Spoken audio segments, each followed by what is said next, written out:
had an idea to start reading or trying to read all of the Jacqueline Wilson books. This will be part of an ongoing series where I tell you my thoughts and feelings about them, and maybe if you would like to, if you can, read along with me. Just a little background before we get straight into it and who Jacqueline Wilson is, in case you're sat here thinking, who the hell is she? I doubt you are if you're seeing this, but just in case. For those of you that don't know, skip ahead if you do. Jacqueline Wilson is a really known British children's author. She specifically writes for girls and women, or I should say teenagers, basically anyone under the age of about 18, although she has got some, I believe, some adult books. She's really well known here in the UK and really celebrated. I, like many other girls who were round about my age, so I was born in 1996, grew up with the Jacqueline Wilson books, and I do remember that I used to have a paperback like box set. Is that what you call it? A box set? Is that what you call it? I used to have a box set of Jacqueline Wilson paperbacks with Tracy Beaker in it, The Suitcase Kid, The Lottie Project. I regret getting rid of it so badly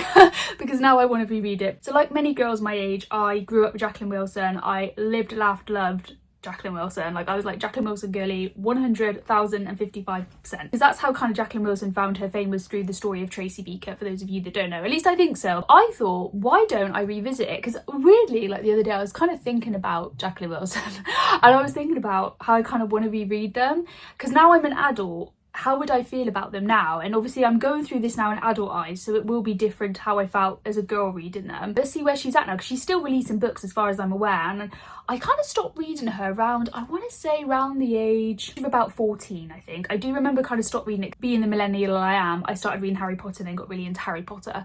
Obviously don't support Harry Potter anymore, want to make that clear. I grew out of it really, and that's where it went. But she's come back now. I've noticed she seems to be doing more adult books. Technically, kind of met Jacqueline Wilson. Not far from where I live, we have what's called the Cheltenham Book Festival, and me and my husband went there on a bit of a whim. Like, let's just check it out, see what it's like. We didn't have tickets. You don't have to have tickets to go, but you can just look around. So like, okay, let's look around. And it was really early in the morning. It must have been about 8 a.m. because we got there really early, because I was like, I don't really want to be there with all the traffic and people. I walked past her and I was like, I know her. My brother was like, you know her, but I hadn't registered, so I was like and then I was like, oh, that's Jacqueline Wilson. And then by the time I registered who she was, she'd already, I think she was with her agent or something, she'd like crossed the road. She looked really happy. And then I thought, well, maybe it's probably best, because you know they say don't meet your idols. Because I would be like, can I have a selfie? She might have been like, no. And I'd be like, oh. Which, you know, I get it. She is quite within her right to say no, thank you. But I just didn't want her to be horrible. I don't think she would have been like that from what I've heard about and seen about her. When I went into my research about Jacqueline Wilson, I did not realise, and maybe this is just me,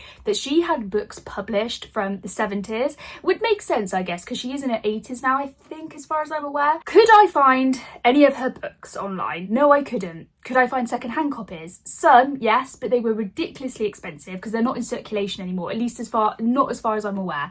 I could not find it anywhere. I couldn't find it on Kindle, couldn't find it anywhere. It was really hard to find on like eBay or Vinted, all these kind of like, you know, places that you would find them online. But I did manage to find one, and it was from 1989 it was published. Again, never heard of this because I didn't even know Jacqueline Wilson did this, but I wanted to try and start as far back as I could, but this is the earliest I could get, unless I was willing to pay about £35 or above, which I wasn't. So this is the book I'm going to start with, and the book is called Is Anybody There? Spirit Raising. This is the book I managed to get from Amazon. Look how like kind of battered it is. It's literally folded in and stuff. I think it was a library copy because it's North Berwick High School. No, North Berwick High School. So if you're from that school, I don't know if it still exists, that was obviously your copy. This is part of a series, but I have no idea what it's about, so I'll read a bit at the back. So it all started with a seance. 13-year-old Vicky Smith had planned an evening of fun, but when she utters the words, "Is there anybody there?" an extraordinary transformation takes place and she is taken over by prim Victoria Staithbridge.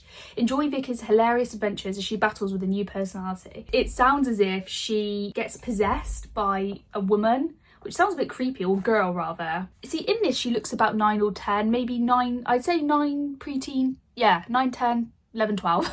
I'd say, so I presume this is who this is aimed at. It's very short, so I'll probably read this in like a day. This is the first one that I'm going to try and read. I will try and read the rest of the series, but bear in mind I might not be able to, so just bear that in mind. I might not be able to find it, so I might have to just stop at the first one. And what I'll do is each video will be the book and give you an analysis of it. Or maybe I'll finish the series and then tell you what I thought about each one. I'm not sure how I'm going to do it yet, but you know, I'll keep you informed. It's all good. But there might be some moments or scenes where I'm like, I really need to talk about this, so I might just be more of a vlog style. Jacqueline Wilson is known to do these quite realistic books, as in she's never been scared to talk to children, teenagers, about very serious real issues. It's what she's known for. I think it's called realism. She never ever talks down to kids. So she'll talk about stuff in her book that's quite triggering, like bullying, parents being divorced, eating disorders, mental health. That's just some of the things she'll talk about. So yeah, just bear that in mind going in, that these will probably contain triggers when I talk about it. And obviously it goes without saying these are going to contain spoilers. So just bear that in mind as well. But yeah, once I've read this, I shall come back on and I shall tell you what I thought about it. I think the bit I'm looking forward to is when we get to the kind of 90s, early 2000s, because that's when I'll remember it. So yeah, stay tuned and I shall unravel the world of Jacqueline Wilson.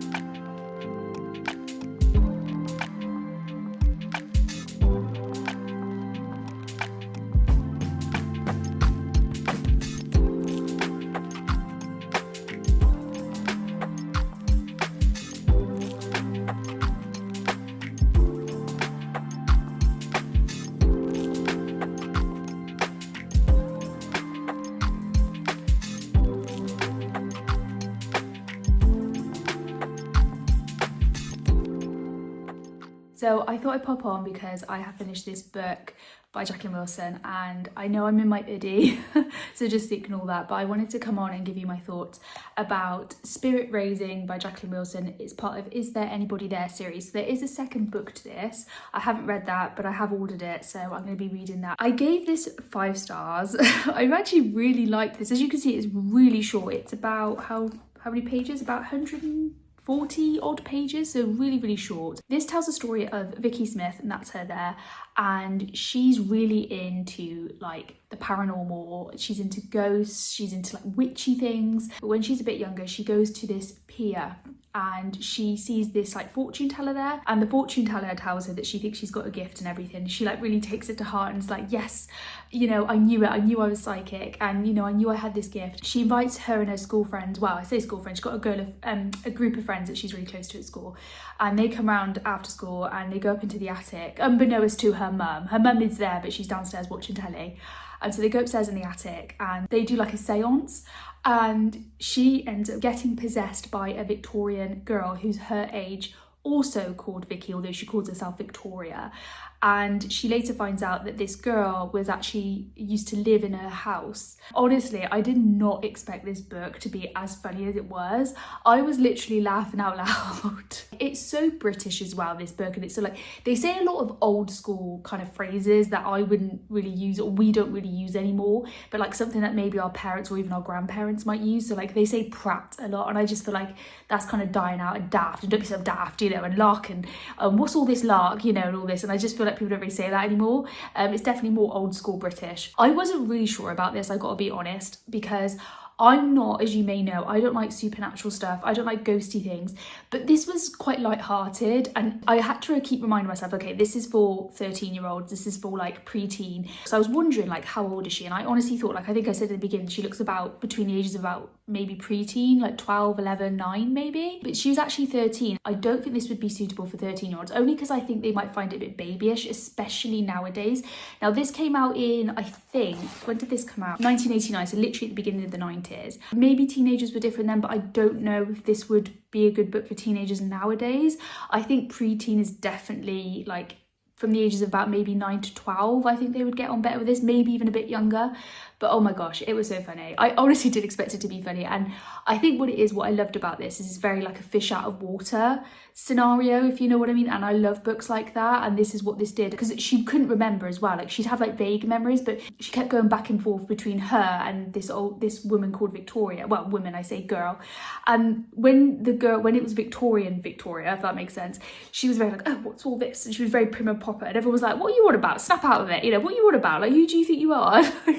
I don't know, I just thought it was so funny. And there was a scene where she goes out with this boy that she quite fancies, and she goes out with him a little bit, and they go to like a, kind of the equivalent of McDonald's, and he like kisses her, and obviously this is Victoria, and she practically whacks him. She's like, what do you think you're doing? How indecent of you. And he's like, what are you on about? I thought you were into all that. And like, you know, because she's quite Vicky is quite like feisty, and like, you know, she says things like, don't be such a sexist idiot. And it just made me laugh, because he was like, oh, I thought you were like, you know, a feminist and everything. Now, like, I can see that behind closed doors, you're actually quite like, you like to be treated traditionally. And then Victoria answers like, yes, well, of course, yes. And then he tells this to Vicky like the other day. She's like, what are you on about? She's like, I would never say things like that. I don't know, guys. It was just, I just thought it was so funny. Her parents are like, what's gotten into you? And they take her to the doctor, and the doctor basically just says, stop being stupid.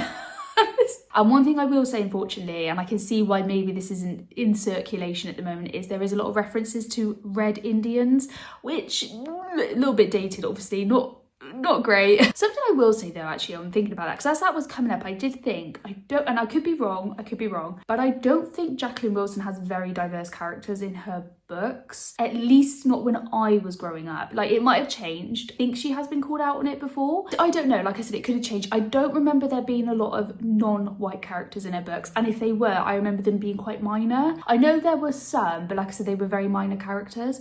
I don't know, it's just a thought. I've got all the classic hallmarks of Jacqueline Wilson mentioned in the Mars bar. She loves her Mars bars, doesn't she? Everyone says, like, in every Jacqueline Wilson book, it makes you want to crave a Mars bar and a Coke. Now, I don't really like Mars bars. Maybe that's an unpopular opinion. I don't really like them, but she obviously got a thing about Mars bars. There's only one more book of this series. It's not really a series, more of a duet. I don't know, what do you call that? Yeah, a duet, I guess. I'm struggling to find copies of these, so, and I do want a physical copy because I might want to tab it and stuff. I actually forgot to tab this. How this is going to work now is that every book will be a video because it's part of a series. So yeah, just bear that in mind, and I shall see you in the next video.